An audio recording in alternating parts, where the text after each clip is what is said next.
قل هذه سبيلي أدعو إلى الله على بصيرة أنا ومن اتبعني وسبحان الله وما أنا من المشركين.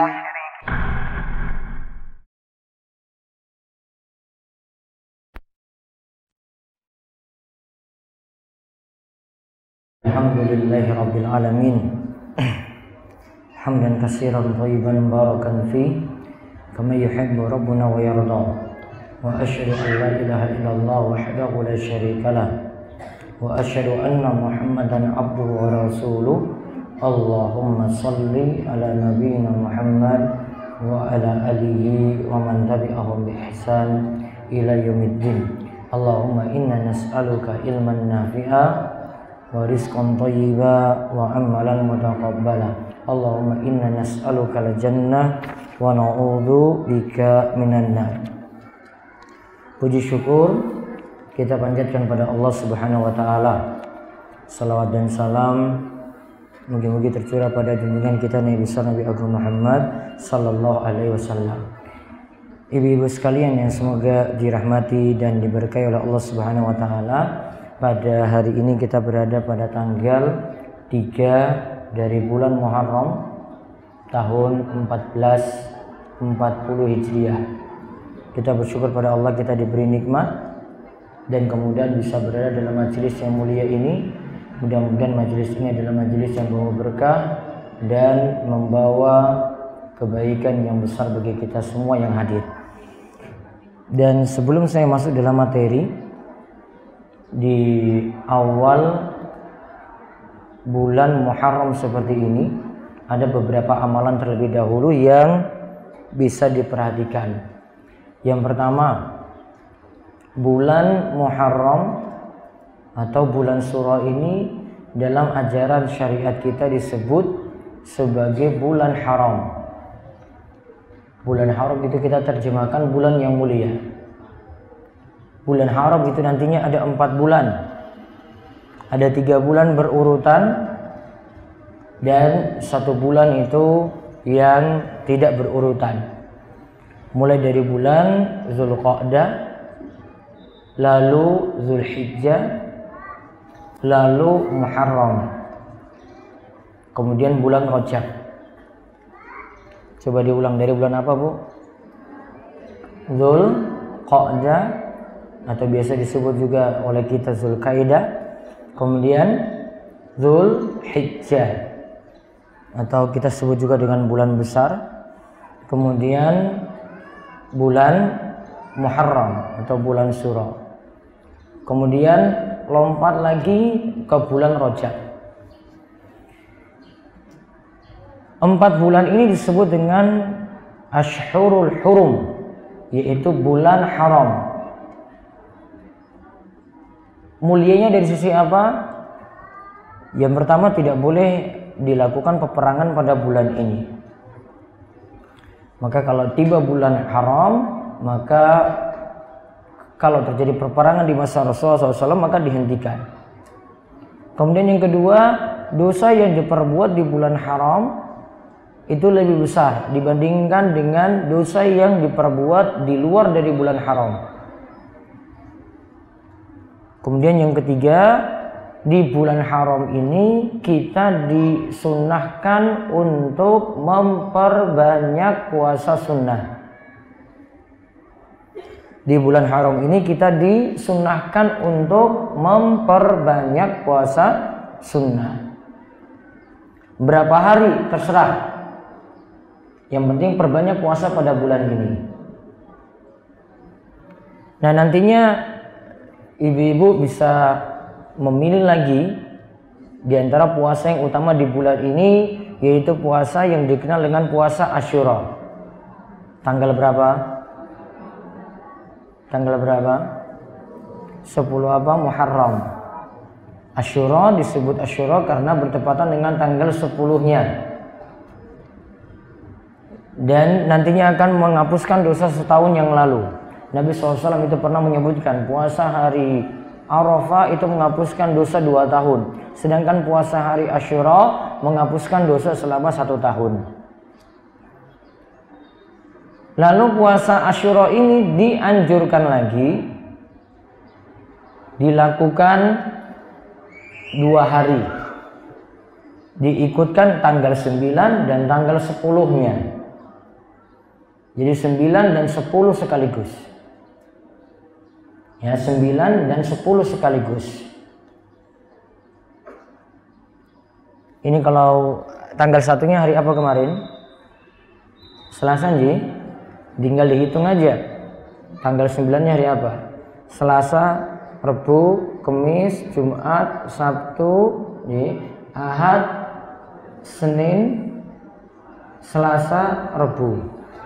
Berarti Rabunya mulai puasa tanggal 9-nya. Hari Kamisnya tanggal 10. Berarti kita puasa bagusnya 2 hari. Tanggal 9 dan tanggal 10 sekaligus.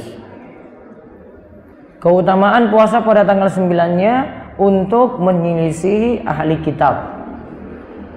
Karena dulu Nabi SAW tiba di kota Madinah, beliau lihat ahli kitab itu melaksanakan puasa Asyura pada tanggal 10. Mereka berpuasa karena ingin merayakan kemenangannya Musa atas Fir'aun.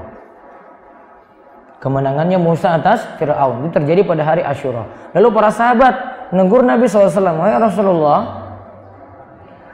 bukankah tanggal 10 ini ahli kitab itu berpuasa? Terus apa bedanya kita itu dengan mereka?" Kemudian karena Nabi SAW melihat, iya tidak ada bedanya antara kita dengan mereka, maka Nabi SAW kemudian nyatakan kepada para sahabat, kalau begitu tahun depan kita puasa lagi pada tanggal 9-nya. Puasa hari Tasyu'ah, puasa lagi pada tanggal 9-nya. Jadi puasanya 2 hari kalau Nabi SAW ingin lakukan. Namun tahun berikutnya Nabi SAW tidak bisa melakukan puasa tersebut karena sudah terlebih dahulu meninggal dunia. Namun para ulama simpulkan tetap paling afdal puasanya itu 2 hari. Ada sebagian ulama seperti Imam Ibnul Qayyim membagi puasa Asyura itu ada 3 tingkatan. Puasa Asyura ada 3 tingkatan. Tingkatan pertama, puasanya 3 hari. 9, 10, 11. Namun kalau puasanya pada tanggal 11 sebenarnya tidak berdasarkan hadis yang sahih. Namun kita dapat golongkan 9, 10, 11 itu seperti puasa Ayyamul Bid, yaitu minimal 3 hari setiap bulannya. Kita tidak sebut Ayyamul Bid, namun ada puasa 3 hari setiap bulannya. Tingkatan yang kedua tanggal 9 dan 10. Itu tingkatan yang kedua. Tingkatan yang ketiga tanggal 10-nya saja. Coba diulang. Tingkatan pertama tanggal 9, 10, 11.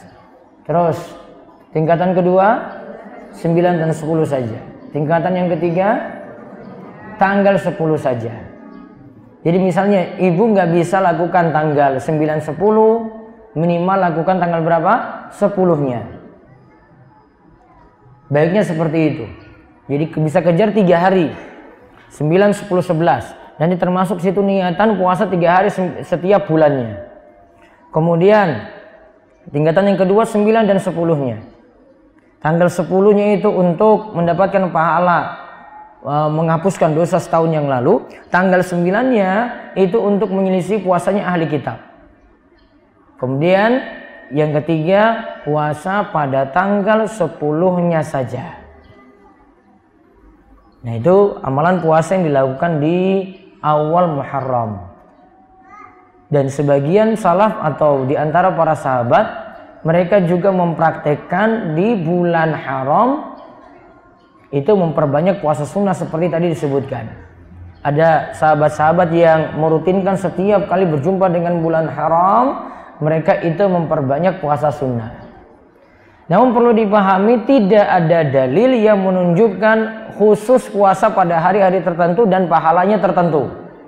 Misalnya puasa pada tanggal 1, atau puasa pada tanggal 2-nya, atau puasa pada tanggal 3-nya. Terus masing-masing hari tadi itu punya keutamaan sendiri. Tidak ada dalil yang menunjukkan demikian. Sehingga kita berpuasa saja sesuai dengan tuntunan. Pokoknya bebas saja harinya di bulan haram, di bulan Muharram. Namun yang lebih utama lagi kalau 3 hari, 9, 10, dan 11. Atau 9 dan 10 saja. Atau pada tanggal 10-nya saja.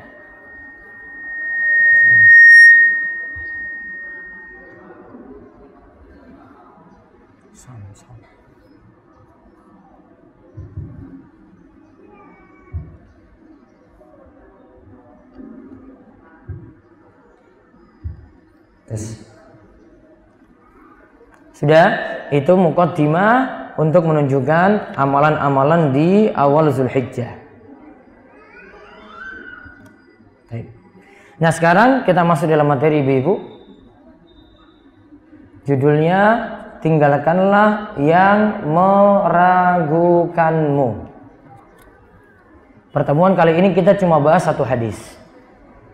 Namun hadis ini punya faedah sangat banyak sekali. Apa di antara ibu-ibu pernah ketika sholat bingung ini sudah 3 atau 4 rakaat? Pernah apa sering? Sering. Pernah sudah selesai sholat ragu-ragu lagi. Kayaknya tadi ketika sujud saya ini kentut ini kayaknya. Pernah atau tidak? Ada yang pernah juga. Tadi bingung jumlah rakaat. Masih dalam keadaan berwudu atau tidak. Atau misalnya dia antara maghrib dan isya. Maghrib isya kan pendek. Sudah wudu di maghrib. Maghrib dia pertahankan wudunya. Mau masuk isya. Sudah lakukan aktivitas yang lain. Kalau masuk isya. Saya perlu wudu lagi atau tidak? Nah, kita akan bahas jawaban-jawaban tentang masalah-masalah tadi. Itu akan terjawab dengan hadis yang dibahas kali ini. Kita lihat hadisnya. Dari Abu Muhammad Al-Hasan bin Ali bin Abi Thalib, cucu dari Rasulullah sallallahu alaihi wasallam dan kesayangannya radhiyallahu anhuma. Ia berkata, aku hafal sebuah hadis dari Rasulullah sallallahu alaihi wasallam, "Da'ma yaribuka ila ma la yaribuk."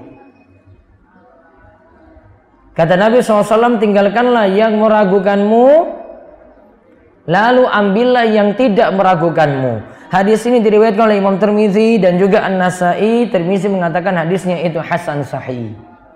Coba lihat kalimatnya baik-baik. Digarisbawahi kalimatnya itu, Bu. Itu kaidah penting. Tinggalkanlah yang meragukanmu, lalu ambillah yang tidak meragukanmu.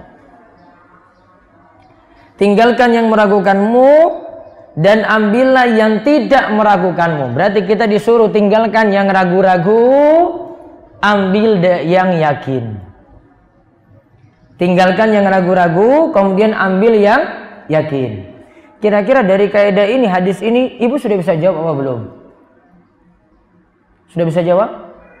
Coba tadi, 3 atau 4? Mana yang yakin? Mana yang yakin ibu-ibu? 3 atau 4? Atau tadi, dalam sholat saya sudah rampung. Lagi zikir nih, pikirannya tadi, saya kayaknya tadi kentut. Tahu cara pengambilan kesimpulan dari hadis ini? Disuruh ambil yang yakin, tinggalkan ragu-ragu. Contoh tadi yang kentut tadi, masalah kentut. Berarti wudunya batal atau tidak? Mana yang yakin coba? Mana yang yakin ibu-ibu? Wudu batal atau tidak? Saya sudah selesai sholat. Baru muncul dalam pikiran, ini kayaknya wudunya batal, wudunya batal, wudunya batal. Namun belum pasti. Mana yang yakin situ, Bu? Mana yang yakin? Yakinnya itu batal atau tidak coba? Ini sholat sudah rampung. Berarti ketika kita sholat tadi, dalam keadaan wudunya batal atau tidak? Tidak batal. Was-was tadi, gangguan tadi, ini batal atau tidak, itu berarti masih ragu-ragu. Berarti kaidahnya ini tadi, tinggalkan yang meragukanmu, ambil yang tidak meragukanmu, alias ambil yang yakin. Kesimpulannya, ambil yang yakin, tinggalkan yang ragu-ragu. Berarti sholatnya perlu diulang atau tidak? Tadi dari habis sholat, saya kentut atau tidak ini ya? Sholatnya perlu diulang atau tidak? Sholatnya sudah selesai, Bu. Tidak perlu diulang. Kenapa? Yakin saya sampai akhir wudhu saya tidak batal. Sedangkan tadi dalam sholat, ini saya kentut atau tidak, itu berarti baru ragu-ragu. Terus yakinnya kayak gimana, Bu, kalau sholatnya itu batal? Yakinnya itu kayak gimana kalau begitu? Ketika sholat, minimal antara dua hal ibu rasakan. Entah itu suara keluar atau baunya yang kecium. Betul nggak? Itu baru datang yang yakin. Berarti kalau ini belum ada, berarti belum ada yang yakin. Nah, gambarannya seperti itu hadis ini yang kita bahas. Namun ternyata bukan dalam masalah itu saja, ibu-ibu. Masalahnya lebih luas lagi daripada itu. Nah, kita lihat penjelasan dari hadis terlebih dahulu. Al-Hasan bin Ali bin Abi Thalib radhiyallahu anhu adalah cucu dari Rasulullah sallallahu alaihi wasallam dari jalur anak perempuan. Ingat, Rasulullah sallallahu alaihi wasallam punya 3 putra.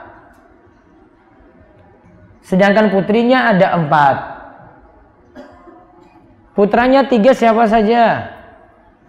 1. Ayo, Bu. 1 apa? Catat kalau gitu, ini belum pernah dengar nih kayaknya nih. 1 Ibrahim, 2 Qasim, 3 Abdullah. Ulang, 1 siapa? Ibrahim, 2 Qasim, 3 Abdullah. Ibrahim dari hubungan beliau dengan seorang budak wanita namanya Maria Al-Qibtiyah. Meninggal dunia ketika terjadi gerhana matahari. Lantas orang-orang ketika itu mengira bahwasanya gerhana itu terjadi karena ada yang lahir atau ada yang meninggal dunia. Maka di counter pendapat ini oleh Nabi SAW, beliau selesai melaksanakan sholat gerhana. Sholat gerhana berapa rakaat? 2 rakaat. Lantas beliau naik mimbar, beliau katakan gerhana ini bukan karena ada yang baru lahir atau bukan karena ada yang meninggal dunia. Itu kalimat ini keluar ketika putranya Ibrahim itu meninggal. Kedua siapa? Qasim. Makanya Nabi SAW punya nama kunya Abdul Qasim. Yang ketiga siapa? Abdullah. Namun ketiga putra ini meninggal dunia ketika kecil. Maka Nabi SAW tidak membawa garis keturunan dari laki-laki. Cuma ada dari perempuan. Terus sekarang putrinya. Putrinya tadi ada berapa? Ada berapa? 4. Tulis nama putrinya. 1 Zainab. Menikah dengan Abul As. Kemudian yang kedua Ruqayyah. Menikah dengan Utsman bin Affan. Kemudian yang ketiga Ummu Kulsum. Menikah juga dengan Utsman bin Affan. Ruqayyah meninggal dunia terlebih dahulu, baru kemudian nikah lagi Utsman dengan putri Nabi SAW yang nomor 3, Ummu Kulsum. Dan Ummu Kulsum pun meninggal dunia ketika Utsman masih hidup. Maka Nabi SAW katakan, andai saya punya putri lagi, saya akan berikan putri itu padamu, wahai Utsman. Maka Utsman itu disebut Dzunnurain, pemilik 2 cahaya, karena menikahi 2 putri Nabi SAW, Ummu Kulsum dan Ruqayyah. Yang keempat, Fatimah menikah dengan Ali bin Abi Thalib. Barulah dari Fatimah ini dengan Ali bin Abi Thalib, itulah baru dihasilkan keturunan. Itulah ada cucu Nabi SAW, Hasan dan Husain. Hasan yang kita bahas dalam hadis ini. Kalau Husain, ini cucu Nabi SAW yang lainnya lagi. Namun ketika Hasan dan Husain itu lahir, Nabi SAW itu memberikan akikah untuk kedua cucunya. Ketika itu disembelih 2 ekor kambing. masing-masing 1 ekor kambing. Hasan 1, Husain 1. Berarti menunjukkan kalau ibu misalnya punya anak kemudian ingin diakikohi, boleh minimal cuma dengan 1 ekor saja. Laki-laki. Karena ketika Hasan dan Husain lahir, Hasan 1, Husain 1 ekor. Yang lakukan Nabi Shallallahu Alaihi Wasallam langsung. Kalau mau 2 juga boleh nggak? Boleh. Jadi berapa kalau gitu? Kalau 2 seperti Hasan Husain 4. Namun kalau cuma 1 saja masing-masing boleh. Misalnya tidak mampu, cumanya 1 ekor saja dia mampu, maka tetap melakukan akikah walaupun dengan 1 ekor kambing. Nah, balik ke sini kisahnya, lihat Al Hasan bin Husain, Al Hasan bin Ali bin Abi Thalib adalah cucu dari Rasulullah SAW dari jalur anak perempuan. Siapa jalur anak perempuannya? Fatimah. Karenanya disebut sibt. Sibt itu cucu dari anak perempuan, bukan cucu dari anak laki-laki.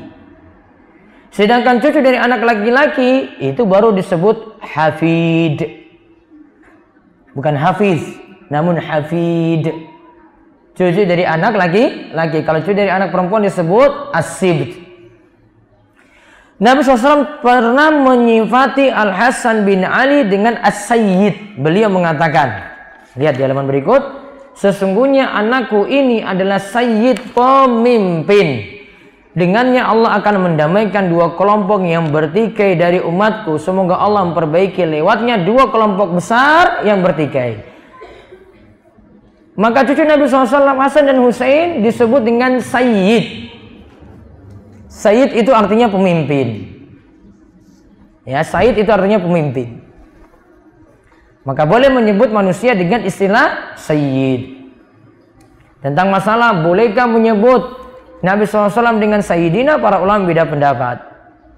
Ada yang membolehkan namun di luar membaca tahiyat, di luar membaca doa sesudah azan. Dan ada yang tidak membolehkan sama sekali. Yang tepat masih dibolehkan mengucapkan sayyidina. Terus, apa yang Nabi SAW sabdakan benar-benar terjadi, di mana setelah Ali bin Abi Thalib wafat, Al Hasan dibaiat untuk menjadi khalifah setelahnya. Lalu, akan tetapi ia mengalah. Hasan nggak mau jadi khalifah, dan khilafah diberikannya kepada Muawiyah. Dengan sikap Hasan yang mulia ini, Allah mendamaikan antara pengikut Ali dan pengikut Muawiyah. Dengan sebab ini pula lah kaum muslimin memperoleh kebaikan yang banyak. Yang tadi awalnya bertikai, yang satu itu memihak Ali bin Abi Thalib, yang satu itu memihak Muawiyah. Maka ketika Hasan yang sebenarnya dapat jatah kepemimpinan ketika itu, dia serahkan, sudahlah, daripada di sini bertikai besar, mendingan kekuasaan selanjutnya saya serahkan kepada Muawiyah. Akhirnya konflik besar sebagaimana disebutkan dalam hadis tadi tidak terjadi. Kemudian Al Hasan lebih utama daripada Al Husain. Kan tadi cucunya 2. Siapa namanya? Hasan dan Husain. Akan tetapi kaum Rafidhah atau Syiah lebih mengutamakan Husain. Karena apa? Terbunuhnya beliau radhiyallahu anhu membuahkan kesedihan yang sangat mendalam. Mereka menjadikan peristiwa ini sebagai alasan, karena jika seandainya mereka jujur dalam penghormatan kepada Ahlul Bait, niscaya mereka akan mengutamakan Hasan. Karena memang Hasan lebih utama daripada Husain. Husain itu meninggal di Karbala, di Iran sana. Dan itu dijadikan acara besar bagi orang-orang Syiah atau Rafidhah. Setiap hari Asyura mereka punya hari berduka internasional. Di seluruh negeri seperti itu. Berdukanya bagaimana?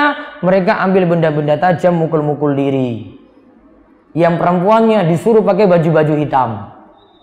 Wajib pakai baju hitam kalau menurut mereka ketika hari berduka seperti itu. Maka kalau mau pergi layat ibu-ibu, nggak wajib pakai baju hitam.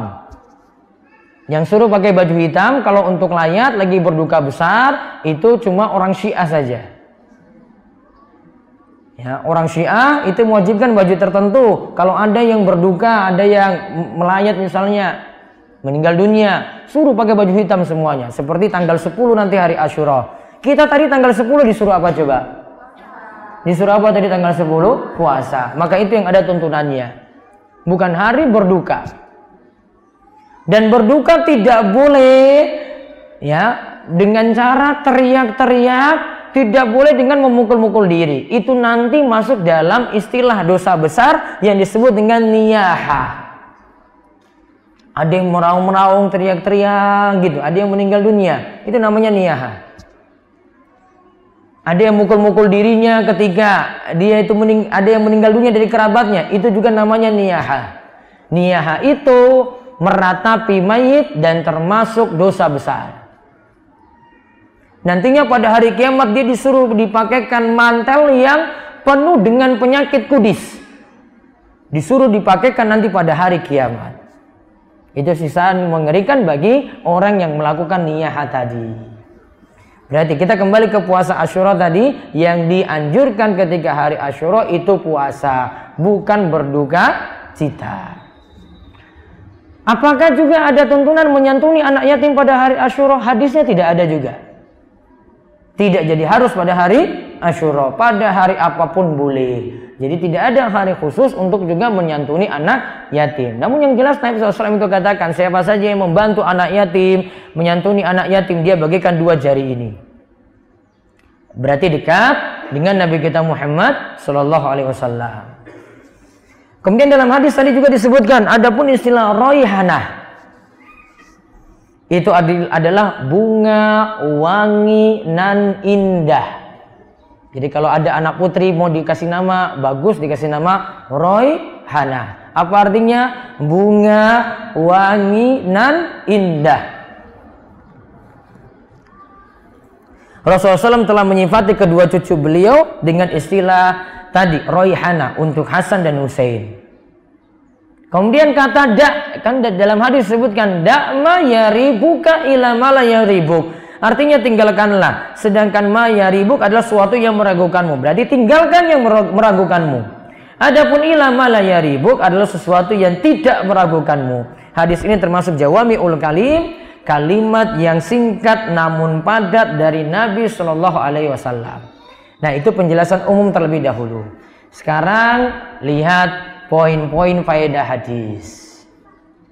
Ingat ya, kalimat hadisnya tadi apa? Tinggalkan yang meragukan, ambil yang yakin. Diulang, tadi kaidahnya apa? Tinggalkan yang meragukan, ambil yang yakin.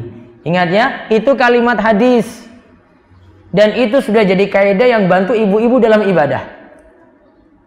Lihat faedah hadisnya. 1. Agama Islam tidak menghendaki umatnya memiliki perasaan ragu dan bimbang. Dalam akidah tidak boleh ragu. Dalam ibadah juga berusaha keraguan, kebimbangan itu dihilangkan. Gak boleh kalau orang beriman kepada Allah, saya ragu Allah itu ada atau tidak. Berarti keimanannya tidak disebut beriman, karena masih dengan keraguan. Beriman itu harus dengan jazm, dengan pasti. Tidak boleh bimbang, wah ini Allah benar ada atau tidak ya. Kalau sudah penuh dengan keraguan, berarti tidak disebut beriman. Beriman itu harus dengan pasti, tidak boleh dengan ragu-ragu. 2. Jika Anda menginginkan ketenangan dan ketentraman, tinggalkanlah keraguan dan buang jauh-jauh, terutama setelah selesai melaksanakan suatu ibadah, sehingga engkau tidak merasa gelisah. Contoh tadi, Bu, habis sholat, sudah selesai sholatnya, ini lagi zikir, kemudian datang perasaan, wudhu saya batal atau tidak tadi ya pas sholat. Coba Bu, kalau ibu turutin kalimat tadi, wudhu saya batal atau tidak, terus sudahlah, saya ulangi wudhu, saya ulangi sholat. Apa kira-kira yang terjadi, Bu? Ibu ketika kembali lagi sholat lagi, mau ulangi sholat, penuh lagi dengan keraguan, sholatnya sudah rampung, perasaan itu muncul lagi. Aduh, tadi perasaan saya masih keluar deh. Dia ulangi wudhunya lagi, kemudian ulangi sholat lagi. Sudah 3 kali dia itu ulangi. Muncul lagi setelah 3 kali, muncul lagi seperti itu. Maka dia akan turuti keraguan-raguan terus. Akhirnya nggak tenang. Berarti solusinya apa? Tinggalkan yang ragu-ragu, jangan dituruti sampai datang yakin. Terus yang ketiga, Nabi SAW menyampaikan sesuatu dengan singkat namun begitu luas maknanya. Kalimatnya singkat. Nanti saya akan sebutkan ada masalah-masalah banyak yang ini ibu-ibu hadapi juga sehari-hari. Bukan dalam masalah ibadah saja, sampai dalam masalah jual beli. Nanti akan dibahas dengan kaidah ini. Kata Syekh Muhammad bin Shalih Al-Utsaimin rahimahullah, seandainya seorang membuat penafsiran atau penjelasan mengenai hadis ini dalam satu jilid buku yang sangat tebal, niscaya kandungan dua kalimat ini akan melebihinya. Mau buat untuk ini satu buku saja itu masih belum cukup, karena permasalahannya banyak sekali yang kita pahami dari hadis tadi. Terus yang keempat, syariat Islam itu membawa kemudahan. Coba kalau tadi itu wudunya itu batal atau tidak, diturutin terus coba. Syariatnya jadi berat nggak kalau diturutin terus? Jadi berat. Saya ikuti yang ragu-ragu, maka ulangi lagi, ya beban lagi baginya. Sudah kerjakan lagi, wah saya belum yakin lagi, ulangi lagi. Maka penuh dengan kesulitan. Kaidah tadi dalam hadis mengajarkan Islam itu membawa kemudahan. Terus yang kelima, hadis ini mengandung pelajaran juga agar kita dalam perkara syubhat terdiam terhadap perkara syubhat dan meninggalkannya. Kalau sesuatu yang halal tentu akan mendatangkan ketenangan, sedangkan sesuatu yang syubhat mendatangkan keraguan-raguan. Syubhat itu apa, Bu? Syubhat itu sesuatu yang masih samar-samar, masih ragu-ragu. Disuruh tinggalkan syubhat. Yang masih ragu-ragu, samar, hukumnya belum jelas, tinggalkan yang syubhat tadi, ambil yang yakin. Contoh syubhat, ya, ibu masih ragu ini, makanan ini halal atau tidak. Kalau ibu mau hati-hati, itu disebut dengan wara'. Ibu mau hati-hati itu namanya wara'. Ibu tinggalkan saja. Ibu tidak hukum ini haram. Namun saya kok masih ragu-ragu ya. Sudah tinggalkan. Namun kalau ibu mau ngambil yakin, segala sesuatu hukumnya halal. Segala sesuatu hukumnya halal, itu namanya yakin. Namun kalau ibu mau ngambil prinsip tadi, wara', saya tinggalkan yang masih syubhat, karena di sini ada cerita-cerita orang kayak gini, ibu tinggalkan gak masalah, itu namanya wara'. Namun itu belum jadi hukum. Wara' itu tidak menjadikan ini jadi haram gak? Saya cuma gak mau. Namun kadang ada nanti sesuatu ilmu baru, ibu akhirnya datang keyakinan, yakini itu halal, berarti ibu konsumsi tidak masalah. Itu namanya sudah yakin. Kalau masih syubhat, masih samar, boleh ditinggalkan. Contoh misalnya Nabi SAW pernah menyebut dalam hadis dari An-Nu'man bin Bashir radhiyallahu anhuma, Rasulullah SAW itu bersabda, innal halala bayyinun wa innal harama bayyinun wa bainahuma umurun mushtabihat. Yang halal itu jelas, yang haram juga jelas. Di antara halal dan haram ini masih ada yang syubhat, masih ada yang samar, belum jelas hukumnya. Disuruh tinggalkan yang syubhat, disuruh tinggalkan yang masih samar. Contoh ini, ada yang mau berbisnis, saya kok masih ragu ya tentang hukumnya ya. Ibu bisa ambil prinsip, saya tinggalkan yang ragu-ragu ini masih syubhat bagi saya. Sudahlah, saya nggak usah ikuti bisnis itu. Saya nggak usah ikuti akad tadi. Saya tinggalkan itu. Ini namanya tinggalkan syubhat. Disebut apa tadi? Wara'. Wara' itu artinya ada yang halal, ada yang haram, tengah-tengahnya kita tinggalkan. Yang masih syubhat tadi kita tinggalkan. Itu namanya wara'. Itu sikap yang terpuji. Terus nomor 6, bentuk wara' adalah meninggalkan sesuatu yang ragu-ragu lalu mengambil yang tidak meragukan. Ini dikatakan oleh Abu Abdurrahman Al-Umari, seorang yang terkenal zuhud. Hal ini juga dikatakan oleh Al-Fudail Hasan bin Abi Sinan. Jadi di sini bentuk wara'nya diajarkan, kita tinggalkan yang ragu-ragu lalu mengambil yang tidak meragukan, yaitu mengambil yang yakin. Terus nomor 7, dari sekelompok sahabat seperti Umar Ibnu Umar, Abu Ad-Darda, dan Ibnu Mas'ud mengatakan, apa yang engkau inginkan dari hal yang masih meragukan, padahal di sekelilingmu itu ada 4.000 hal yang tidak meragukan.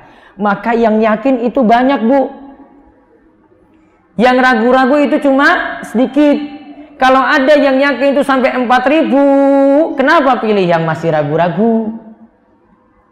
Cuma tadi dalam sholat, kan ragu-ragunya cuma kentut kan? Itu ragu-ragunya satu, yakinnya datang banyak sekali. Wong saya nggak rasa apa-apa kok. Wong nggak ada angin yang keluar, nggak ada yang saya cium juga. Nggak ada juga yang negur saya misalnya. Wong nggak ada sama sekali. Yakin saya punya banyak. Namun apa? Ragu-ragu cuma satu. Berarti kita ambil apa? Ambil yang banyak, yang yakin tadi. Tinggalkan yang ragu-ragu. Lihat lagi nomor 8. Sebagian ulama berdalil dengan hadis ini bahwa keluar dari perselisihan ulama itu lebih afdal. Misalnya, Bu, di sini ada ulama yang berkata A, ini halal.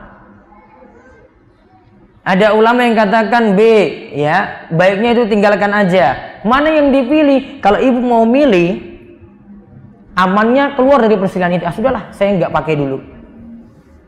Karena ini masih belum jelas. Daripada saya terjerumus dalam salah satunya, saya nggak pakai saja dulu. Contoh, ada yang wajib, ada yang sunnah.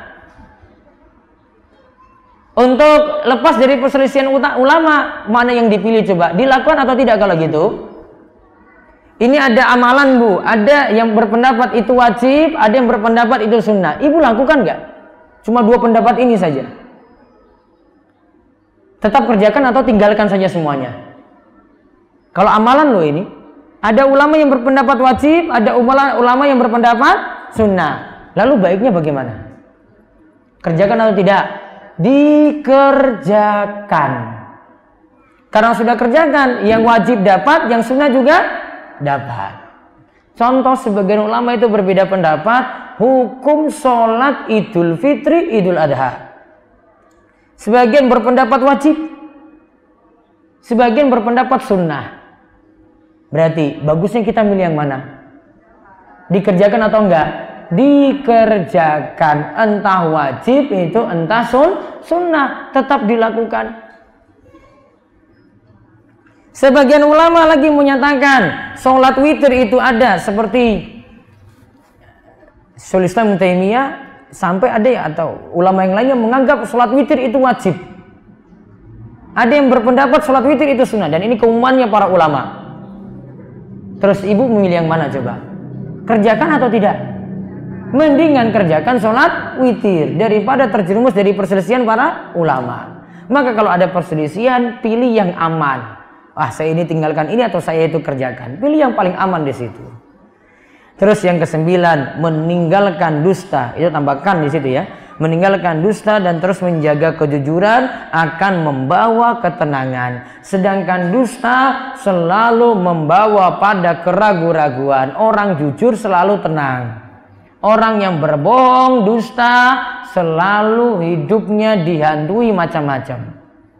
Selalu hidupnya itu tidak tenang. Termasuk mau dalam ibadah kita, mau dalam keseharian kita untuk muamalah, pokoknya jujur itu selalu bawa ketenangan. Maka ambil yang membawa sifat ketenangan bagi kita, tinggalkan yang penuh dengan keraguan-raguan. Nah, sekarang kita belajar kaidah fikih, Bu. Yakin tidak bisa dikalahkan dengan keraguan-raguan. Contoh tadi tentang masalah kentut, kita lihat hadisnya. Masalah kentut pun Rasulullah SAW sudah bahas. Dalam Sahih Bukhari Muslim disebutkan hadis dari Abdullah bin Zaid radhiyallahu anhu bahwasanya ia pernah mengadukan pada Nabi SAW mengenai seorang yang biasa merasakan sesuatu dalam sholatnya. Merasakan sesuatu di sini artinya kentut atau tidak. Maka ketika itu Nabi SAW itu mengatakan, lihat kalimatnya ya, la yansarif hatta yasma'a sautan aw yajida rihan.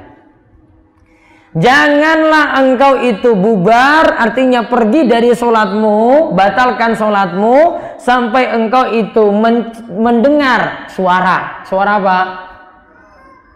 Suara apa? Kentut. Atau mencium baunya. Karena kentut itu ada yang bersuara saja, tidak berbau. Ada yang berbau saja Ada, namun tidak bersuara. Ada yang dua-duanya enggak? Ada juga. Maka salah satu didapat atau dua-duanya. Maka Nabi suruh ambil yakin dulu. Yakin itu ada, baru sholatnya kita itu batalkan. Coba lihat kata Imam Nawawi. Imam Nawawi berkata, makna hadis tersebut adalah ia boleh berpaling sampai ia menemukan adanya suatu atau mencium bau, dan tidak mesti ia mendapati kedua-duanya sekaligus, sebagaimana hal ini disepakati oleh para ulama kaum muslimin atau ijma.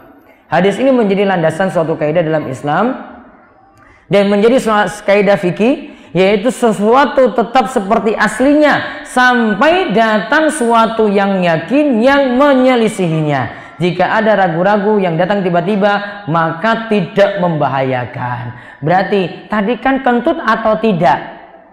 Belum yakin. Namun kalau keluar suaranya sudah terdengar, berarti sudah datang yakin. Kalau belum keluar apa-apa, maka berarti masih ragu-ragu. Ragu-ragu ditinggalkan. Ambil yang yakin. Kita lihat contoh yang lainnya. Satu, contoh kaidah. Siapa yang yakin dalam keadaan suci, kemudian dalam keadaan ragu-ragu datang hadas, ini sudah kentut atau tidak? Maka ia tetap dalam keadaan suci, toharoh. Baik hal ini didapati ketika sholat atau di luar sholat. Inilah pendapat mazhab Syafi'i dan mayoritas ulama lainnya dari salaf dan kholaf. Gini, ibu tadi antara maghrib dan isya, berarti sudah selesai sholatnya ini. Wudunya batal atau tidak? Saya yakin dari maghrib dan isya sampai isya, wudu saya belum batal. Habis maghrib isya, antara maghrib isya cuma makan malam saja. Makan malam batalkan wudu atau tidak, Bu? Makan malam, ada makan yang membatalkan wudu? Ada makan yang membatalkan wudu atau tidak, Bu? Ada. Apa? Makan apa? Makan apa yang membatalkan wudu? Belum pernah tahu? Membatalkan wudu cuma satu masalah makan saja. Makan daging unta.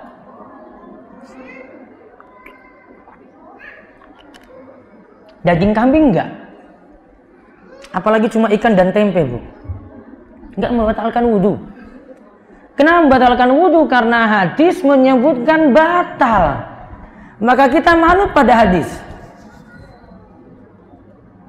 Nah ini antara maghrib dan isya cuma makan malam saja, Bu. Wudunya batal atau tidak? Tidak. Berarti ibu kalau mau mulai sholat bisa pertahankan wudu tadi. Ibu cuma mungkin membersihkan mulut, ya, atau kumur-kumur. Tinggal lanjut sholat lagi dengan wudu yang ada pada waktu maghrib. Kenapa demikian? Wong saya tidak dapati pembatal-pembatal, kok saya yakin saya belum kentut.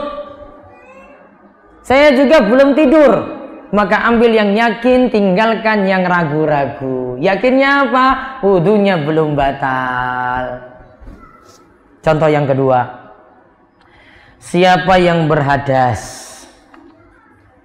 pada subuh hari, kemudian ragu-ragu setelah itu, apakah ia sudah bersuci ataukah belum?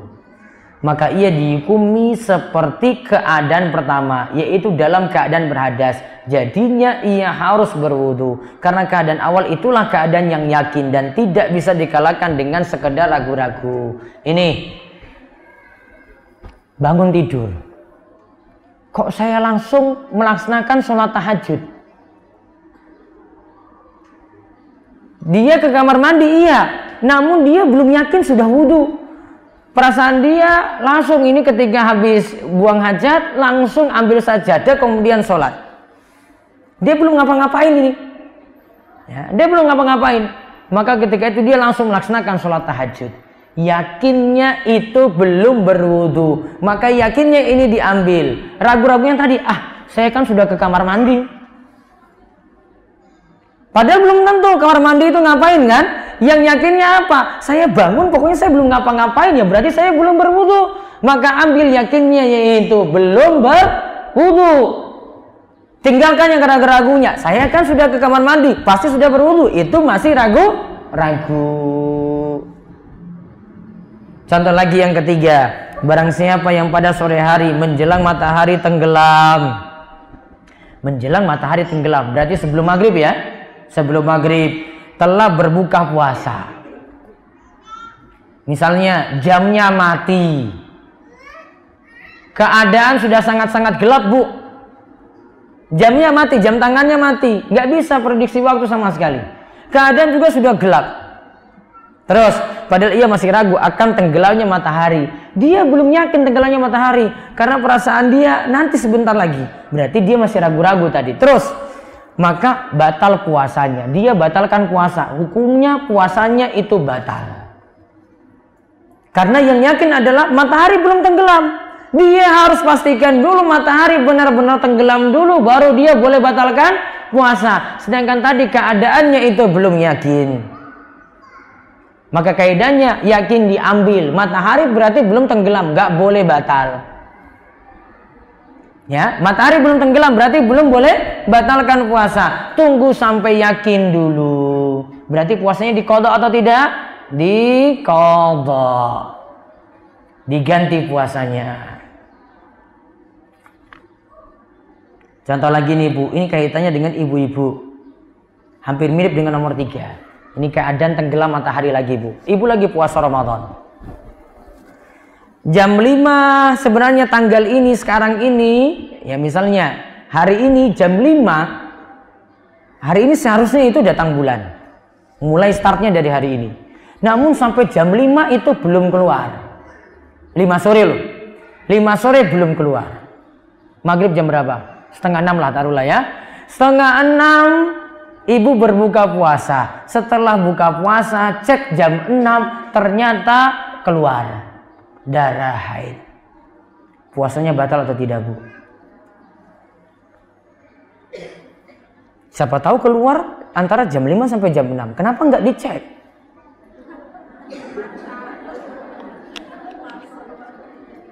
Ya kan bu, paham? Tadi jam 5 dicek keluar nggak? Nggak keluar. Jam 6 dicek keluar. Berarti ada kemungkinan darah keluar antara jam 5 sampai jam 6. Kenapa ibu nggak cek? Coba, terus gimana solusinya bu? Mana yang jadi patokan coba? Jam 5-nya tadi atau antara jam 5 sampai jam 6 mungkin ada darah yang keluar. Itu nanti jadi kesimpulan, ibu qadha puasa atau tidak? Coba yang ngacung puasanya qadha siapa coba? Yang puasanya nggak qadha ngacung coba?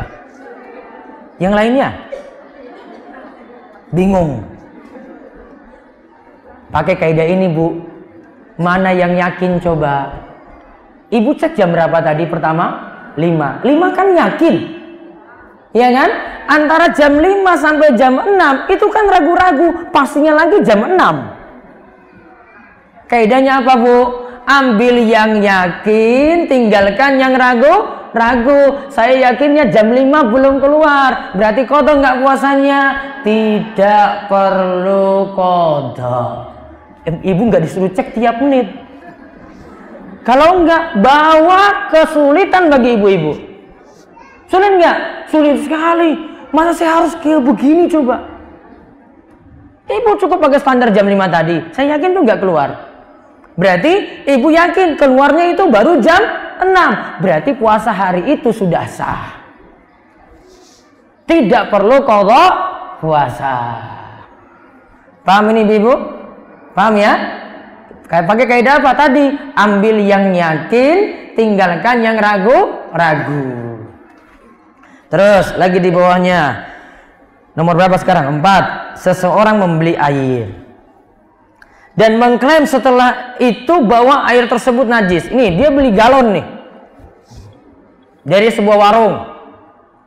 Bawa pulang sampai ke rumah, baru dia cek ternyata ini ada najisnya. Baru dapati di rumah, ketika di sana yakin nggak ada. Baru sampai di rumah itu ada, ditemukan najisnya. Lalu si penjual mengingkarinya, bawa pulang ke warung lagi. Penjual ngomong, Pak, tadi kan kita berdua sudah lihat nggak ada apa-apa di sini.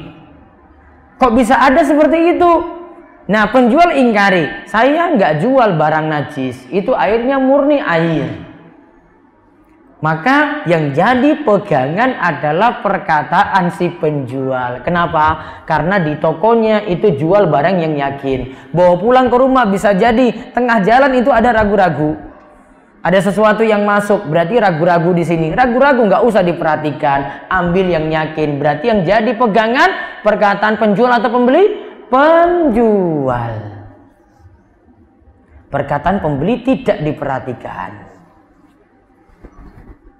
Sama juga dengan barang rusak loh ini Ibu. Ibu sudah cek ini, ada barang, sudah dipajang ini rapi. Terus nggak ada pecah. Terus pas perjalanan, ya, Ibu bawa pulang terus sampai di rumah ini barang pecah belah, ternyata ada bagian yang pecah. Padahal cek tadi ketika di toko nggak ada yang pecah. Ibu bawanya terlalu kasar berarti ketika di perjalanan. Siapa perkataannya yang diambil? Si penjual. Dia jual barang nggak pecah kok. Cuma salah ibu ketika jalan itu nggak hati-hati, ya mungkin sambil bawa itu kencang, barang pecah belah tadi itu bisa pecah. Maka perkataan yang diambil siapa yang paling yakin? Perkataan si penjual. Karena ketika ngecek di tempatnya tadi semuanya dibeli dalam keadaan utuh. Maka perkataan yang diambil tidak bisa protes untuk kerugian yang ada. Berarti salah kita sendiri ketika jualnya, ketika belinya, tidak hati-hati ketika membawa pulang. Contoh lagi yang kelima, jika seorang berpergian jauh ke suatu negeri dan tidak lagi didengar kabarnya dalam jangka waktu yang lama, lalu muncul keraguan apakah orang ini masih hidup ataukah tidak, padahal tidak ada berita yang pasti yang menunjukkan kematiannya, artinya belum datang suatu yang yakin.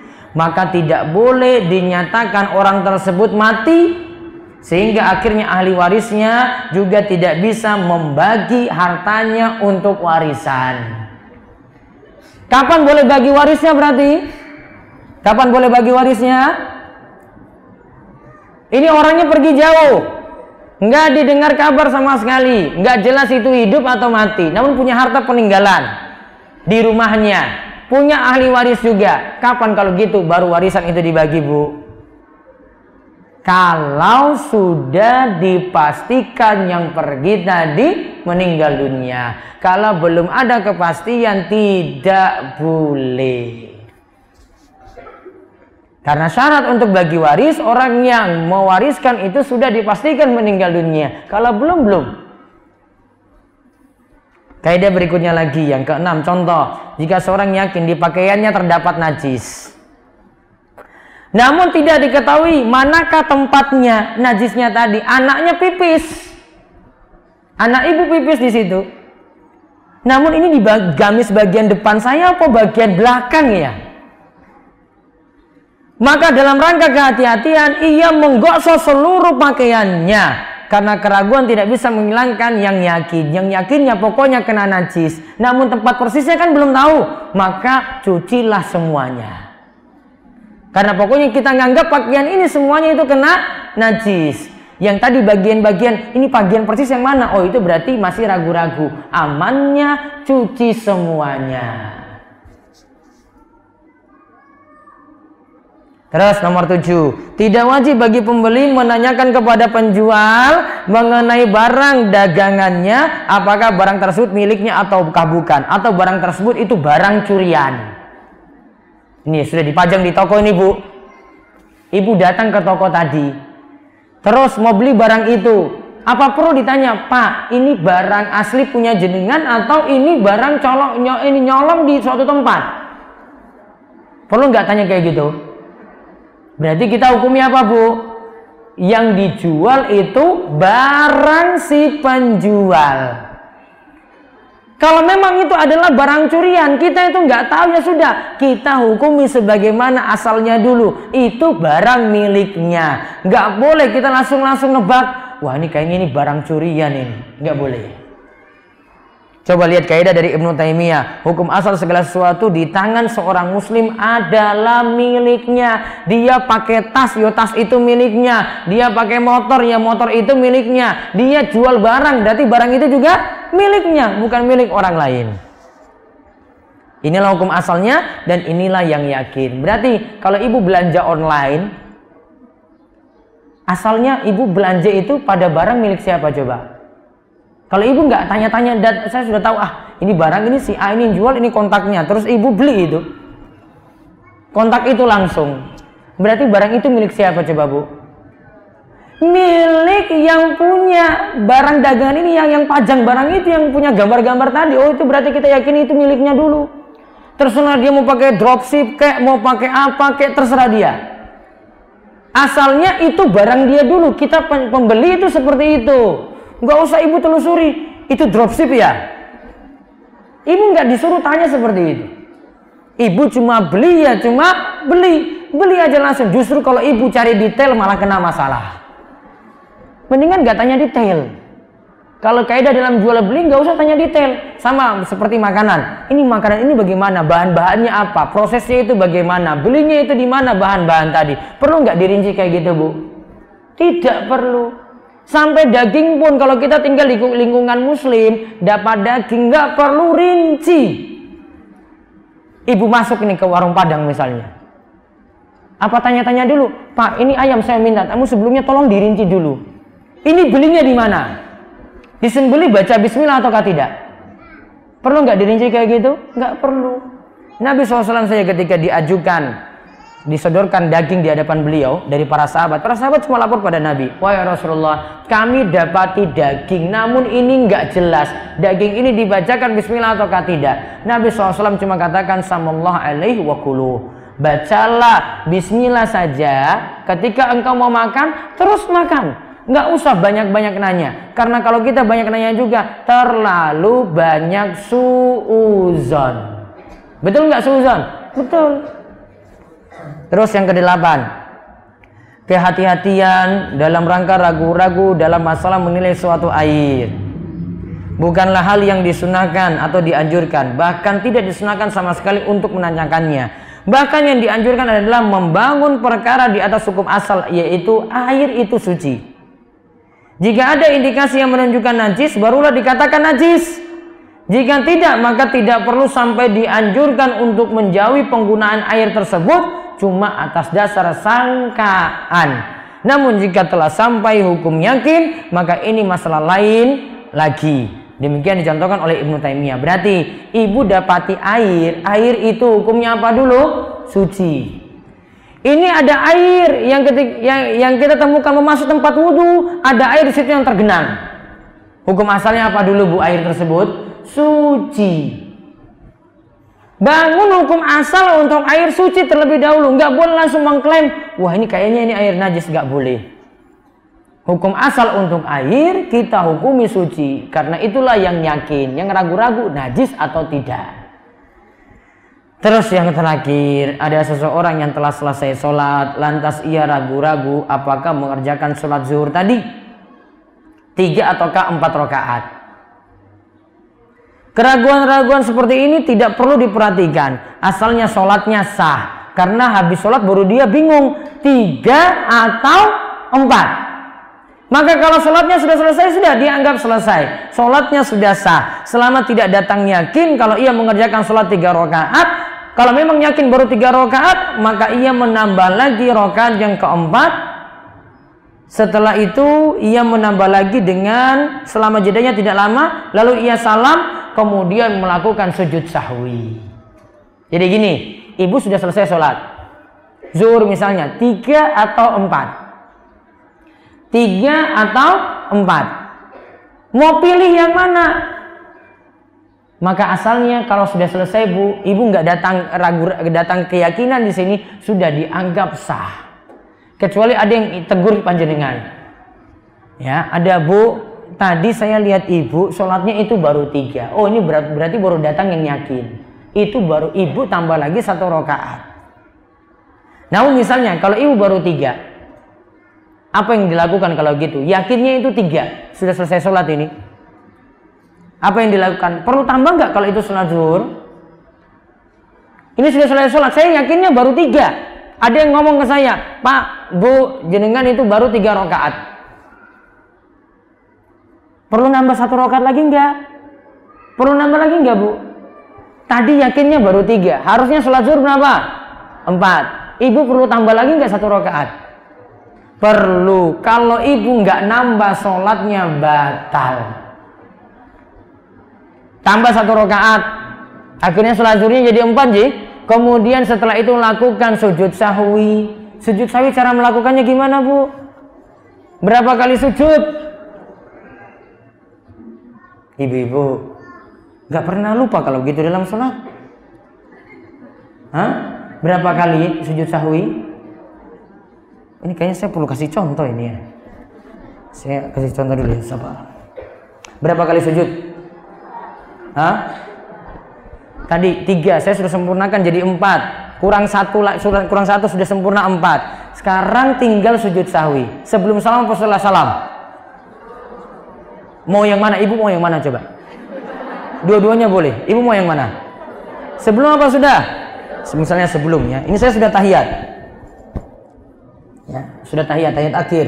Yang tadi saya kurang 1, saya sudah tambah jadi 4. Tahiyat sudah rampung. Sebelum ibu salam, salamnya ditahan dulu, nggak boleh salam. Kalau memang sujud sahwinya sebelum salam, ya ditahan. Kemudian turun 2 kali sujud. Allahu Akbar. Ibu ketika itu bisa baca seperti sujud biasa. Subhanallah, subhanallah, subhanallah. Allahu Akbar. Duduk antara 2 kali sujud ini tidak perlu bacaan, karena tidak ada dalilnya. Turun lagi yang kedua, Allahu Akbar. Subhanallah, subhanallah, subhanallah. Allahu Akbar. Lalu salam. Assalamualaikum warahmatullahi. Assalamualaikum warahmatullahi. Paham? Tadi bacaannya apa? Sujud biasa. Adapun ibu-ibu biasanya baca apa kalau sujud sahwi? Yang ada kata yashu itu ada? Ya. Kalau saya masih meyakini hadisnya dhaif. Jadi saya tidak amalkan itu. Pendapat dari Imam Ahmad, sujud sahwi bacanya seperti sujud biasa. Terus tadi cara kedua sesudah salam ya. Ini kita sudah salam.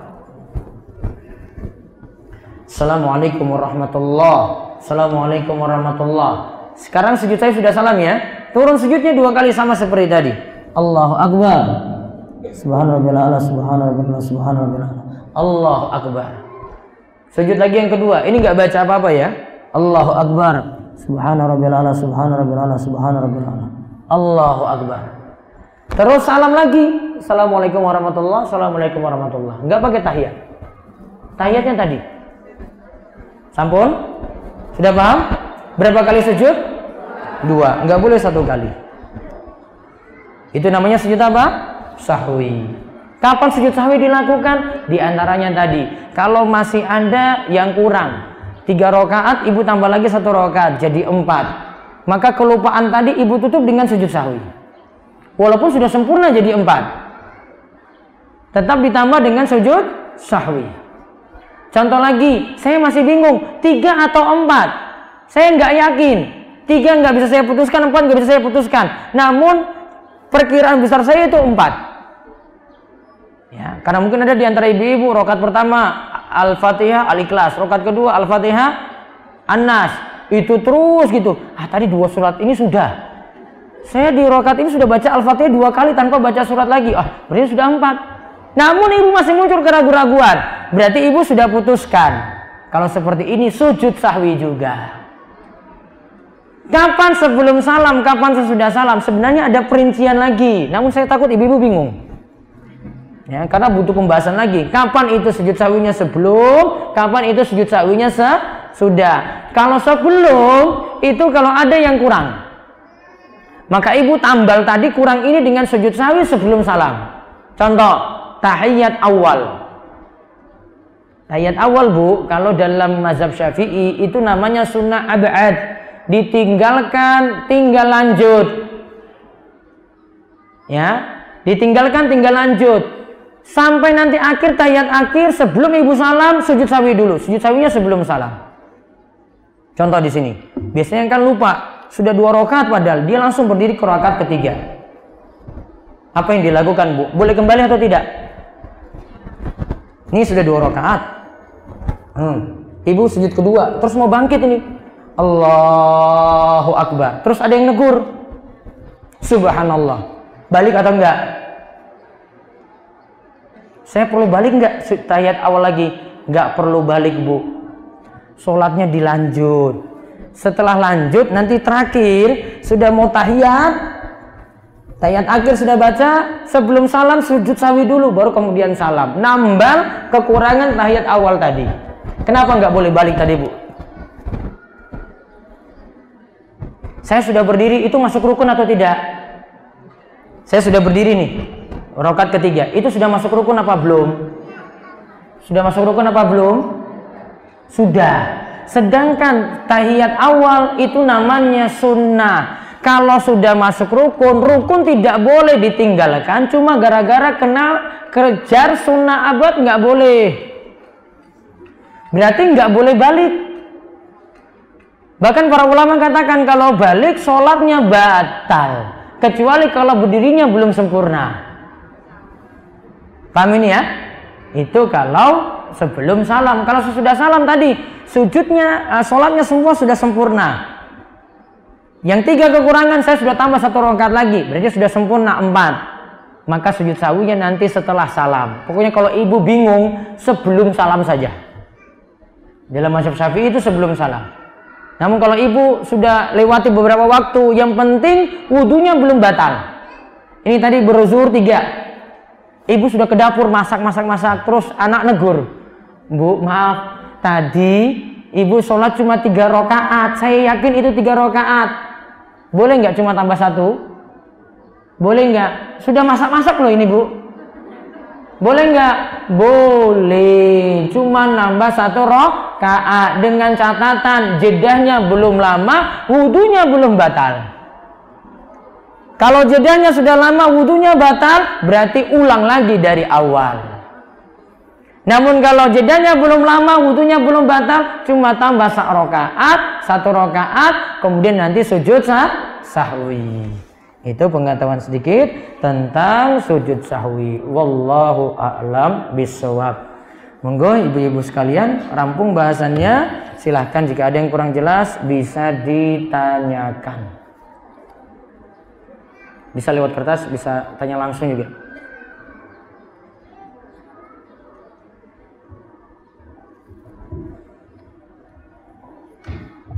Jazakallah khairan jazakallah Ustaz.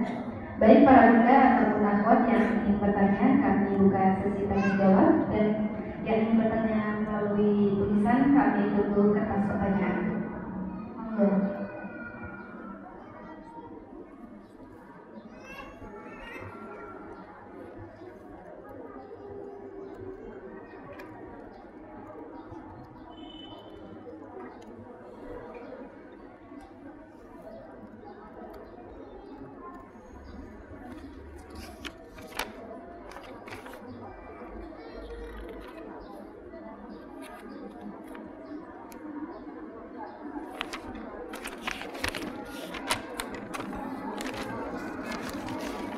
Baik, ada pertanyaan? Ada yang langsung? Wah, sudah banyak pertanyaan. Gak usah langsung aja. Sudah nunggu. Seorang kepala keluarga meninggal, ada sebuah rumah yang merupakan harta warisan. Apakah wajib rumah tersebut segera dijual untuk dibagikan sebagai harta warisan? Anak-anaknya sudah berkeluarga semua. Bagaimana jika si istri atau ibu dari anak-anak tersebut belum menyetujui rumah tersebut dijual? Kepala keluarga meninggal, kemudian ada harta warisan. Apakah wajib rumah tersebut segera dijual untuk dibagi sebagai harta warisan? Kalau memang ini hartanya murni dari bapaknya yang meninggal dunia, baiknya segera dibagikan. Pembagiannya terserah, bisa dia taksir dengan nilai. Mungkin ada di antara anggota keluarga membeli rumah tersebut. Nanti dari hasil penjualannya dia bagi kepada anggota keluarga yang berhak untuk mendapatkan waris. Kemudian bagaimana jika si istri atau ibu dari anak tersebut belum menyetujui rumah tersebut dijual? Ibu harus dipahamkan. Bisa jadi tadi tidak dengan menjual rumah, namun dilihat dulu dari harta yang sudah ada dulu. Selain dari rumah ini, barangkali ada harta-harta peninggalan yang lainnya. Itu yang dibagi dulu, kalau memang rumahnya itu masih ditempati. Namun yang jelas, bagi harta waris lebih cepat, lebih baik. Tidak menunda terlalu lama. Berdasarkan hadis, tinggalkan ragu-ragu. Bagaimana penerapannya untuk perkara jodoh? Bagaimana membedakan mana suara hati dan mana nafsu? Kalau seperti ini, mau tahu itu jodoh yang terbaik, maka ketika ada yang maju kemudian untuk melamar, maka segera melakukan pilihan. Dia pilih A atau B, misalnya pilih A. Maka setelah pilih A ini, lanjut dengan sholat istikharah. Mantapkan satu pilihan dulu. Nggak boleh nggak mantap dengan satu pilihan. Mantapkan satu pilihan dulu. Baru setelah ini mantap, lalu lanjutkan dengan sholat istikharah. Sholat istikharah berapa rakaat? 2 rakaat. Setelah sholat istikharah, baca doa sholat istikharah. Nanti dia akan dapatkan situ permintaan bahwasanya dia minta yang terbaik menurut Allah. Dia minta yang terbaik menurut Allah, bukan menurut dirinya. Nah, ketika memang itu yang terbaik menurut Allah, maka pasti akan dimudahkan. Kalau itu pilihannya sudah mantap tadi ternyata memang bukan yang terbaik menurut Allah, maka nanti akan dipersulit oleh Allah.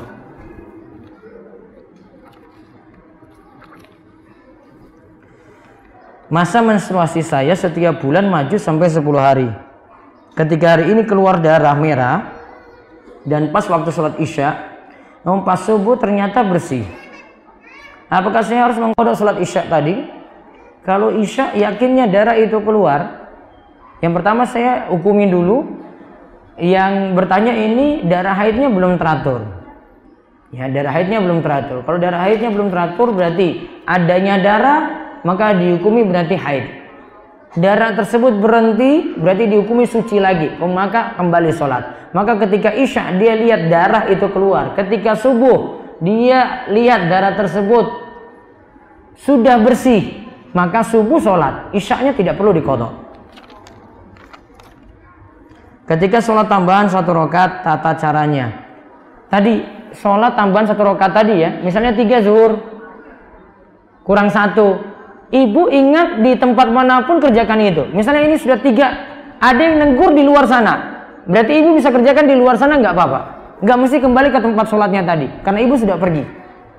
Disuruh ke tempat sholatnya tadi tidak harus. Yang penting nambah 1 rakaat. Selama tadi jedanya belum lama, selama juga wudunya itu belum batal. Apakah perlu sujud sahwi apabila salah dalam bacaan tasyahud awal? Misalnya, bacaan doa tasyahud akhir pada tasyahud awal, atau baca doa di antara 2 duduk pada tasyahud awal, atau baca doa di antara 2 duduk. Nah, ada kaidah lagi dalam mazhab Syafi'i. Jika ada yang memindahkan rukun ke tempat lain, maka berarti sholatnya jadi perlu sujud sahwi. Rukun dipindahkan tempat lain. Misalnya harusnya berdiri baca Al-Fatihah, namun ketika dia tahiyat dia baca Al-Fatihah, lupa. Keadaan yang seperti ini disuruh sujud sahwi. Adapun yang ditanyakan tadi, dia cuma lupa tahiyat awal kok baca sampai tahiyat akhir, tidak masalah, tidak perlu ada sujud sahwi. Atau duduk antara 2 sujud kok baca tahiyat, ini juga tidak sampai memindahkan rukun. Ya, tidak sampai memindahkan rukun, sholatnya tetap sah. Wallahu a'lam. Kalau anak umur 2 tahun masih belajar toilet training dan pipis di lantai rumah tercecer, apakah harus dipel dulu semua tempat yang dirasa ragu terkena najis? Kalau di sofa tebal dan seterusnya mensucikan gimana Ustaz? Kalau lantainya yang yakin saja, lantai yang di PVC itu yang dibersihkan. Kalau sofa juga demikian. Cara pembersihannya bisa. Cara pertama menggunakan air. Cara kedua dengan mengeringkan.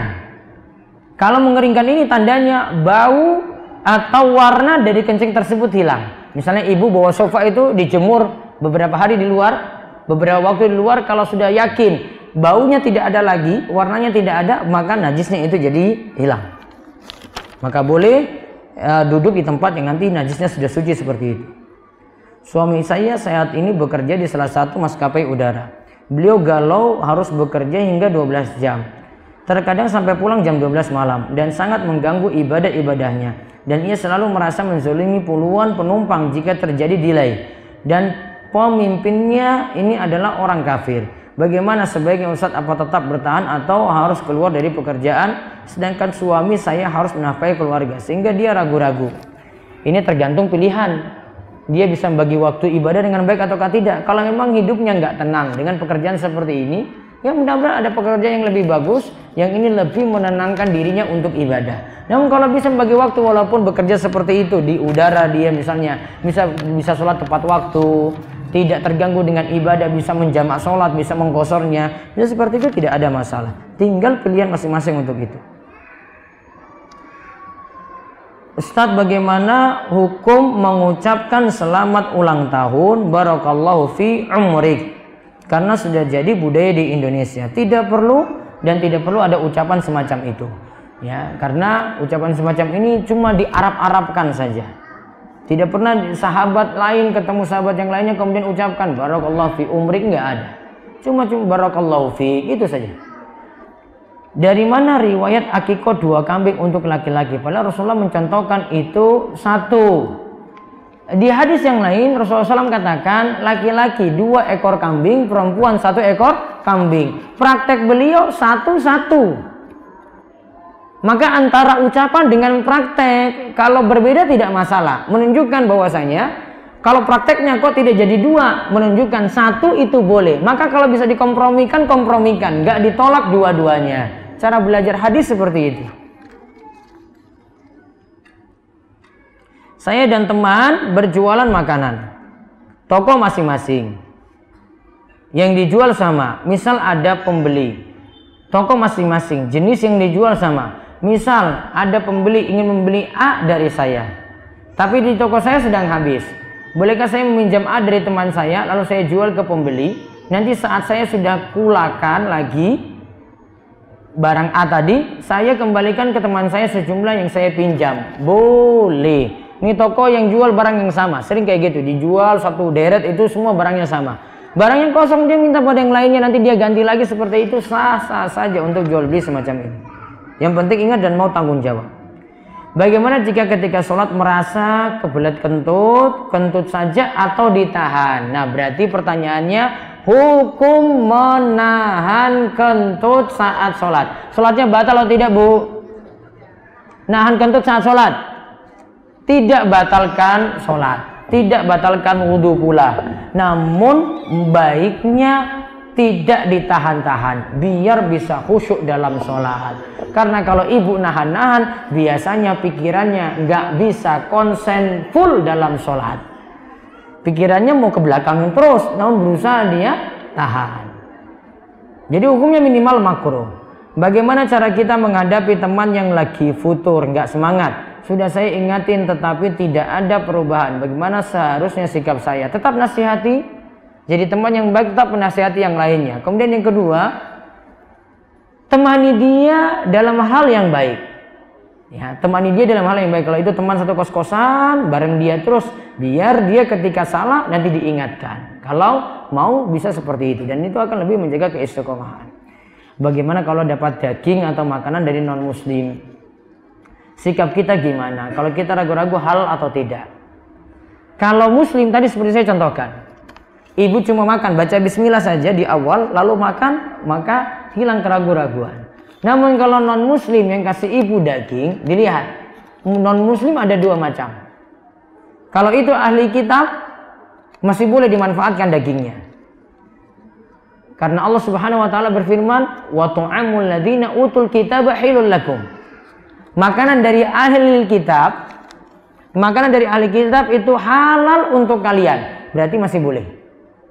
Ya, berarti masih boleh untuk menyantap makanan dari ahli kitab saja, termasuk dagingnya. Karena dibahas dalam ayat tersebut menurut tafsiran Ibnu Abbas, yang dimaksud dengan makanan dalam Al-Maidah, kalau tidak ayat ke-3 atau ke-4, di sini dimaksudkan makanan adalah sembelihannya. Berarti masih halal. Namun kalau ahli kitabnya itu non muslimnya, non ahli kitab, maka baiknya tidak menyantap daging dari dia sama sekali.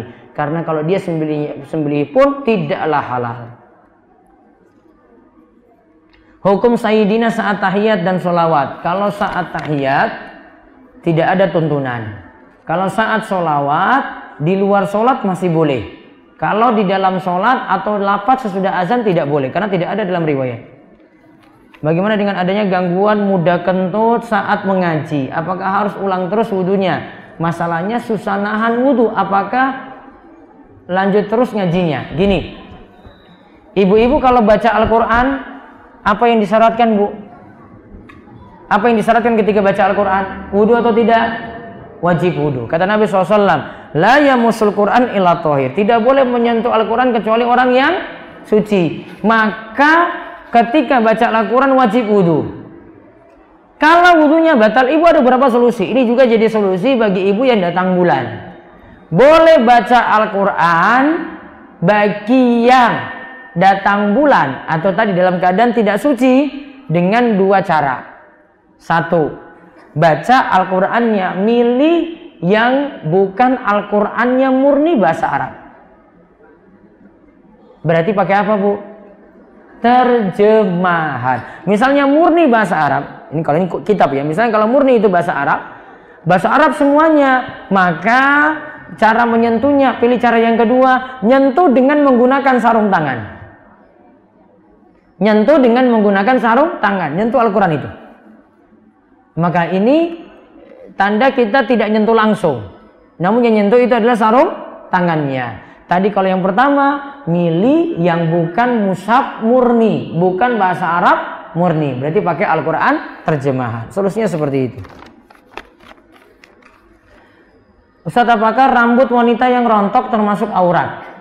Apakah bila rontok rambutnya tadi boleh disapu keluar dan masuk ke tempat sampah? Apa haruskah dikubur? Gimana ibu-ibu?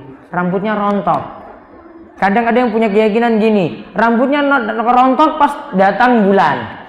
Ketika mau mandi suci, mandi setelah suci darahnya sudah tidak ada lagi, dia mandikan rambutnya juga. Perlu nggak, Bu? Nggak perlu. Keyakinan tanpa dasar. Terus kalau tadi pertanyaannya, rambutnya rontok tadi, apakah termasuk aurat, Bu? Rambutnya sudah lepas dari ibu, masuk aurat nggak? Nggak, karena sudah lepas. Berarti kalau rambut tersebut lepas, terus masuk tong sampah, masalah nggak? Nggak masalah, sudah lepas, ngapain diurus lagi? Apa yang masuk perkara syubhat? Apakah seperti contoh tentang makanan tadi, asalnya bagaimana? Apakah ini syubhat? Bukankah berhati-hati lebih bagaimana? Kemudian bagaimana dengan makanan yang tidak ada label MUI-nya? Gini, Bu, asalnya ibu nyengkapi semua makanan itu halal, meskipun belum ada sertifikasi halal. Sama seperti ibu makan di warung dan tempat-tempat yang lainnya, belum ada, tidak masalah bagi ibu. Ibu nyantap apapun boleh, asalnya dihukumi halal. Berarti kalau yang dimaksud syubhat gimana? Ibu datang keraguan macam-macam. Misalnya tadi, ini saya makan daging. Saya berada di daerah yang situ non muslim tinggal semuanya. Apa sikap ibu kalau seperti ini? Kalau saya tinggalkan dulu. Karena belum dapat yakin. Karena masalahnya ini lingkungan non muslim. Maka kalau itu ibu tinggal di lingkungan non muslim, tinggalkan dulu dagingnya. Makan yang non daging. Makan yang non sembelihan. Itu akan aman bagi ibu. Itu namanya meninggalkan yang syubhat. Bagaimana cara menghindari sikap meratapi mayit sedangkan kesedihan dan air mata jatuh dengan sendirinya? Ada yang meninggal dunia, nangis boleh atau tidak? Ada yang meninggal dunia, nangis boleh enggak? Boleh. Rasulullah SAW pernah nangis ketika anaknya, putranya Ibrahim tadi meninggal dunia. Terus apa yang tidak boleh? Ibu nangis sambil teriak-teriak dengan suara keras. Itu namanya meratapi. Yang tadi disebut apa? Dosa besar, nggak boleh. Bagaimana cara mencuci baju hingga hilang najisnya? Apakah cukup dengan sabun cuci dan membilasnya 3 kali? Lalu bagaimana mencuci pakaian bayi yang ada ompolnya sampai benar-benar suci atau bersih? Intinya gini, Bu, ini najis ada, pokoknya hasil akhir saja ibu pikirkan. Pokoknya setelah itu dicuci, bau, rasa atau warna najis itu hilang dengan cara apapun. Ibu misalnya celupkan dulu dalam air itu, direndam dulu beberapa menit, kemudian diangkat masukin dalam mesin cuci misalnya. Cara seperti ini ujung-ujungnya najisnya hilang, sudah selamat. Caranya tidak dipentingkan, di sini yang penting akhirnya gimana? Bau, rasa atau warna najis itu hilang. Bagaimana hukum makan di tempat yang kita tidak tahu apakah makanan tersebut halal atau haram? Misal membeli bakso yang tidak ada tulisan halal di warungnya dan penjual tidak berhijab, apa hukumnya Bu? Kalau di Jogja ibu temukan warung bakso kayak gini, mau makan nggak? Atau ibu makan dulu, urusan belakangan itu halal atau tidak? Biasanya ibu lakukan kayak gimana Bu? Kalau saya makan aja dulu. Saya hukumi karena masyarakat Jogja itu mayoritas muslim, dihukumi seperti itu walaupun penjualnya belum berjilbab, hukum asalnya halal. Kalau misal orang tua masih hidup tapi harta warisan sudah dibagi, apakah ini boleh Pak? Tadi saya singgung gimana? Waris dibagi kapan Bu? Setelah meninggal dunia. Berarti kalau ini sebelum, lihat dulu niatannya. Niatannya ini nanti dibagi untuk anak-anaknya. Dan ini memang tujuannya sama seperti waris, berarti niatannya sama. Maka baiknya pembagiannya ikut hukum waris. Hukum waris pembahasannya sendiri Bu. Kalau kita diberi makanan atau diberikan titik untuk haji, umroh atau biaya pendidikan, jelas dari uang bunga deposito, bagaimana sikap kita, menerima ataukah tidak? Kalau ini dari bunga deposito baiknya tidak dimanfaatkan kalau kita tahu. Saat kita datang di bank konvensional non syariah, apakah fasilitas yang disediakan seperti air putih, permen yang disediakan nggak apa-apa dimakan? Mengingat ada hukum riba di dalam bank konvensional. Gini Bu, ibu di bank itu punya tabungan kan? Ibu tanam di situ, nyimpan, cuma nitip atau pinjamkan pada pihak bank. Ibu pinjamkan atau nitip? Kalau nitip, seperti saya taruh sendal di luar, itu nitip namanya. Orang boleh pakai sendal saya enggak? Atau harus minta izin dulu? Minta izin dulu kan? Berarti itu namanya nitip. Nitip nggak boleh dipakai. Kalau minjam, ya kita taruh di situ, kemudian uangnya diputar dipakai. Terus sekarang ibu di bank, apa tujuannya coba? Nitip atau minjamkan pada bank? Nitip nggak boleh dipakai Bu, nggak boleh diputar. Hah? Apa berarti Bu? Ibu pinjamkan kan? Iya kan? Ibu pinjamkan, itu namanya nitip. Itu bukan namanya nitip, namanya pinjamkan. Ada kaidahnya Bu, kalau kita itu pinjamkan sesuatu pada orang, tidak boleh dapat untung. Paham? Tidak boleh dapat untung. Berarti selama ibu masih punya sesuatu di situ, pinjamannya ada di situ, berarti ibu tidak boleh memanfaatkan fasilitas apapun di situ. Misalnya ada permen, kalau saya nggak mau ngambil. Kalau dikasih, saya nggak mau makan. Ya, ada pena juga, misalnya dapat hadiah, nggak mau pakai. Kalau dikasih, ya saya nggak manfaatkan. Seperti itu Bu penjelasannya. Bila saat sholat berjamaah imamnya kurang 1 rakaat, sudah diingatkan tetapi tidak mendengar, bagaimana yang dilakukan makmum? Haruskah sujud sahwi sendiri? Imamnya ngeyel, berarti diberitahu kurang 1 rakaat. Apa yang dilakukan oleh ibu coba? Bisa bentuknya rakaatnya lebih. Imam berdiri ke rakaat kelima, semuanya sudah teriak subhanallah, laki-laki semua sudah teriak subhanallah, imam lanjut. Apa yang dilakukan oleh jamaah bapak-bapak kalau gitu? Ikuti imam enggak? Ikuti imam salah. Imamnya 5 rakaat. Berarti selesaikan sholat sendiri. Kalau imam enggak mau turun-turun juga, tinggalkan imam. Berarti kalau kita sudah selesai. Siapa yang salah coba? Imamnya. Imam sudah tegur enggak mau. Padahal semua sudah teriak sepakat di situ. Nah, kalau ini kurang. Imam enggak mau nambah. Maka ibu nanti sholat sendiri untuk nambah 1 rakaat. Karena di sini masalahnya ada yang kurang. Setelah itu sujud sahwi sendiri.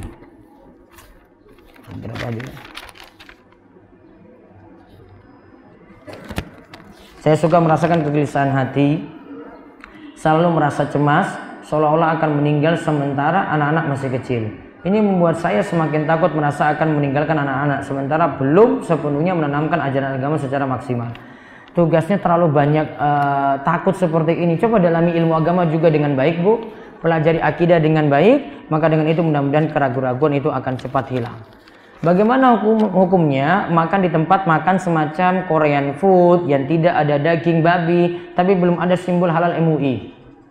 Kira-kira ada yang masalah situ nggak dari bumbunya dan yang lainnya? Kalau nggak ada masalah sama sekali, silakan makan walaupun belum ada label halal MUI. Kalau memang dipastikan tidak ada isu-isu tentang makanan yang ada di situ. Lalu apabila melakukan perjalanan ke negeri seperti Korea, Jepang yang mayoritas penduduknya beragama Samawi. Korea, Jepang itu bukan agama Samawi. Agama Samawi itu kalau ahli kitab. Bagaimana hukum makan seperti daging atau ayam yang butuh disembelih? Berarti hindari makan dagingnya. Cuma makan yang non daging selama di sana, itu baru aman. Saya dulu berta'aruf dengan seorang ikhwan yang menurut saya baik, tetapi suatu saat dia kerja di bank dan mundur untuk mengkhitbah saya. Bagaimana cara saya melupakan ikhwan tersebut karena saya sudah sampai hati dan alasan dia mundur karena ikhwan tersebut nggak mau mengajak saya ke lubang yang sama katanya. Terus ibunya si ikhwan meminta saya untuk bersabar dan menunggunya. Yang jelas gini, kalau sudah dapat calon, maka pertimbangkan pekerjaan yang dia miliki, halal atau tidak. Kalau itu halal, maka nanti insya Allah bawa berkah pada rumah tangga juga. Saya masih dalam keraguan di mana muslimah tidak diperbolehkan memakai pakaian merah atau diperbolehkan. Ibu-ibu dalam masalah warna tidak diatur. Yang diatur merah atau tidak, cuma laki-laki. Warna tidak diatur pada ibu-ibu. Kalau laki-laki diatur, nggak boleh pakai baju warna merah polos, semuanya dari atas sampai bawah merah, nggak boleh. Kalau ada campuran warna dengan putih, boleh. Namun kalau merah polos, nggak boleh. Ya, cuma satu warna saja untuk laki-laki diatur, ya, warna merah. Ibu-ibu nggak diatur, jadi nggak usah bahas masalah ini, Bu. Saat sujud bolehkah ditambah doa-doa yang lain setelah bacaan sujud? Boleh. Subhana rabbil a'la, subhana rabbil a'la, subhana rabbil a'la. Terus saya tambah, Allahumma kfini bihalalika an haramik wa aghdini bifadlika an man siwak. Boleh. Terakhir, saya ingin bertanya terkait makanan. Saya pribadi sangat berhati-hati dalam hal makanan karena saya adalah seorang penghafal Al-Qur'an. Maka saya harus menjaga apapun makanan yang masuk ke dalam tubuh saya. Bagaimana jika saya masih ragu bahwa makanan itu belum halal? Pokoknya pegang kaidah asal. Halal untuk segala makanan dulu. Itu asalnya. Sedangkan kalau masih ada kebimbangan, itu namanya ragu-ragu. Tinggalkan yang ragu-ragu, ambil yang yakin dalam masalah ini. Wallahu a'lam bishawab. Itu yang bisa kita bahas untuk kesempatan pagi hari ini. Mudah-mudahan bawa berkah dan bawa manfaat untuk ibu-ibu sekalian yang hadir. Dan mudah-mudahan kita semakin paham dengan hukum-hukum Islam, halal dan haramnya kita pahami, dan yang haram kita tinggalkan, dan yang halal kita bisa manfaatkan, dan mudah-mudahan penuh berkah bagi kita semuanya. Kita cukupkan, kita tutup dengan doa kafaratul majelis. Subhanakallahumma bihamdika asyhadu an la ilaha illa anta astaghfiruka wa atubu ilaik. Assalamualaikum warahmatullahi wabarakatuh.